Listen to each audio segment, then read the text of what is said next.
დღეს ბათუმში 1998-99 წლებში დაბადებულებს შორის ქართულ ჭიდაობაში აჭარის პირველობა გაიმართა. ტურნირში რეგიონის მუნიციპალიტეტებისა და ბათუმის 40-მდე მოჭიდავე მიიღო მონაწილეობა. შეჯიბრი 8 წონით კატეგორიაში გაიმართა. გამარჯვებული სპორტსმენები თასებითა და მედლებით დააჯილდოეს. პირველ ადგილზე გასული სპორტსმენებით აჭარის ნაკრები გუნდი დაკომპლექტდება და ისინი საქართველოს პირად პირველობაზე იასპარეზებენ.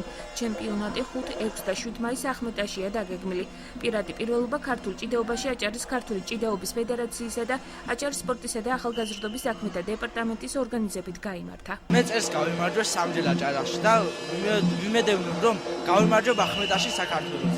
დღევანდელი პირველობა ტარდება 8 წონით კატეგორიაში, მასში მონაწილეობას იღებს ქალაქ ბათუმის და აჭარის მუნიციპალიტეტის სპორტსმენები, 40-მდე მონაწილეა, საკმაოდ წარმომადგენლობითია დღევანდელი ღონისძიება. დღეს ამ ასაკობრივ ჯგუფში გამოვლინდება ნაკრები აჭარის 8 კაცის შემადგენლობით, რომელიც იასპარეზებს ახმეტაში საქართველოს პირად პირველობაზე.